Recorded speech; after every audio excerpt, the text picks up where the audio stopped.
கோட்டயத்தில் பார்த்தீங்கன்னா ஒரு ட்ரெடிஷன் இருக்குது. அதாவது கல்யாண வீட்டு மீன் குழம்பு. நாளைக்கு கல்யாணம்னா இன்றைக்கி சாயந்தரமே அந்த மீன் குழம்பு வச்சுருவாங்க. செம்ம டேஸ்டியாக இருக்கும். அதான் இன்றைக்கி நம்மளோட ரெசிபி. ஃபஸ்ட்டு வந்து நம்ம அந்த கொக்கும் இருக்குல்ல, கேரளாவோட ஒரு புளி இருக்குல்ல, அதை வந்து சுடு தண்ணியில் ஒரு 4-5 பீஸ் போட்டு சோக் பண்ணி வச்சுக்கலாம். அது ஒரு ½ அன் ஹவர் சைட்லேருந்து அப்படியே ஊறிச்சுன்னா அந்த புளியெல்லாம் அப்படியே அந்த தண்ணியில் டிசால்வ் ஆகிடும். நமக்கு ஈஸியாக இருக்கும்.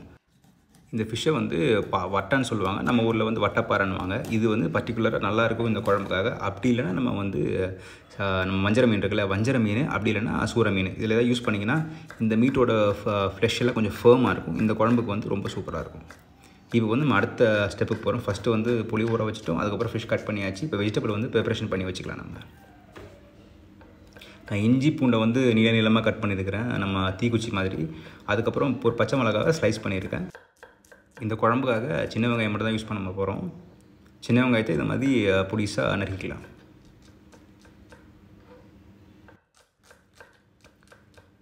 இப்போ ஆல்மோஸ்ட் நம்மளோட எல்லா மிசம்பளும் ரெடி ஆகிடுச்சு. புளி ஊற வச்சாச்சு, மீனை கட் பண்ணியாச்சு, நமக்கு தேவையான வெங்காயம், பச்சை மிளகாய், இங்கெல்லாம் கட் பண்ணி வச்சிட்டோம். இப்போ வந்து கறியோட ப்ரிப்பரேஷனுக்கு நம்ம போயிடலாம்.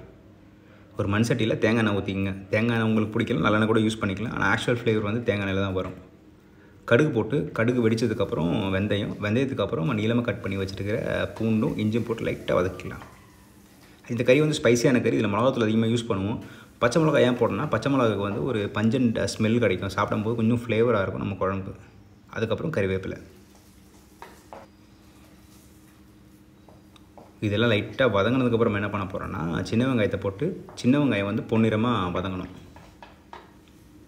இது எப்படியும் ஒரு 3லேருந்து 4 நிமிஷம் வரைக்கும் கண்டிப்பாக ஆகும். நம்ம குவான்டிட்டி சின்னது தான். மண் சட்டியில் பண்ணும்போது நம்ம இதை கவர் பண்ணிவிட்டு இன்றைக்கி வச்சு நாளைக்கு சாப்பிடும்போது இன்னும் கொஞ்சம் டேஸ்ட்டாக இருக்கும். அதனால தான் மண் சட்டி யூஸ் பண்ணியிருக்கோம். நம்ம ஊரில் இதே மாதிரி தான் வைப்போம், இங்கேயும் இதே மாதிரி தான் வைப்பாங்க. ஆனால் அந்த கல்யாணத்தில் பண்ணும்போது பெரிய உருளின்னு சொல்லுவாங்க. அந்த அலுமினியம் பெரிய உருளி இருக்கும், அதில் தான் இந்த மாதிரி குழம்புலாம் பண்ணுவாங்க. சின்ன வெங்காயம் பொன்னிறமாக வதங்கினதுக்கப்புறம் அதில் வந்து 1 டீஸ்பூன் மஞ்சத்தூளும் 3 டேபிள் ஸ்பூன் காஷ்மீரி மிளகாத்தூள் போட்டிருக்கோம். இது வந்து 2 டைப்பாக பண்ணுவாங்க. ஒன்று என்ன பண்ணுவாங்கன்னா, இந்த நம்ம ஊரில் பண்ணுற மாதிரி இந்த மசாலாவை தண்ணியில் போட்டு தண்ணியில் குழம்பு மாதிரி கரைச்சி அப்படியே ஊற்றிடுவாங்க. நான் வந்து இந்த டெக்னிக் யூஸ் பண்ணியிருக்கேன். பவுடர் நேராக போட்டு வதக்குற டெக்னிக். பச்சை ஸ்மெல் போனதுக்கப்புறம் நம்ம முதல்ல ஊற வச்சுருந்தால அவங்களோட கேரளா கொக்கும் குடம்புளி, அதை வந்து ஃபுல்லாக ஊற்றிக்கலாம். அதே அளவுக்கு சாதாரண தண்ணியை ஊற்றிக்கணும். இதில் வந்து சில ரெசிபீஸில் வந்து தக்காளி போடுவாங்க.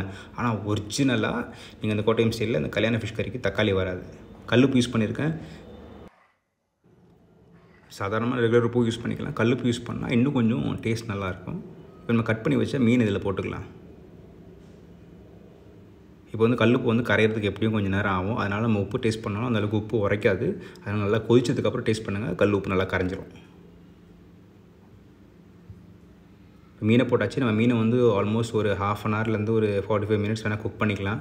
குக் பண்ணும்போது என்ன ஆகுனா, நேச்சுரலாக நம்ம அந்த ஃபிஷ்ஷோட ஜூஸ்லாம் இருக்கும், அந்த ஃப்ளேவர்லாம் வந்து இந்த ஃபிஷ்ஷில் வந்து ஆட்டோமேட்டிக்காக டிசால்வ் ஆகிடும். இந்த குழம்பு வந்து இன்னும் கொஞ்சம் ஃப்ளேவராக இருக்கும். கவர் பண்ணி வச்சாச்சு. ஒரு ½ அன் ஹவர் வெயிட் பண்ணிக்கலாம். ½ அன் ஹவருக்கு அப்புறம் திறந்து பார்த்திங்கன்னா இந்த மாதிரி எண்ணெய்லாம் தெளிஞ்சு அப்படியே சைடில் வரும். அப்போ தான் நம்ம குழம்பு வந்து பர்ஃபெக்டாக குக் ஆகிடுச்சு. எந்த ஒரு குழம்புனாலுமே எண்ணெய் வந்து சைடில் தெளிஞ்சாலே நமக்கு பக்காவாக கிரேவி பக்காவாகிடுச்சின்னு தெரியும். இந்த டைமில் நான் என்ன பண்ணேன்னா, கொஞ்சமாக ரோஸ்ட் பண்ணிவிட்டு வெந்தயத்தை பவுடர் பண்ணி வச்சுருக்கிறேன்.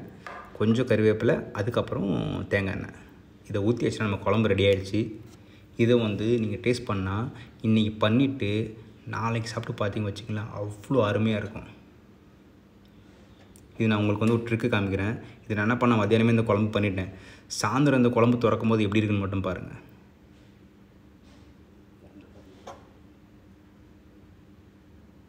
நம்ம குழம்பு பக்காவாக ரெடி ஆகிடுச்சு. நான் வந்து உங்களுக்கு இந்த குழம்ப ஒரு 4 மணி நேரம் ரெஸ்ட் விட்டுட்டு அதுக்கப்புறம் ஓப்பன் பண்ணி காமிக்கிறேன்.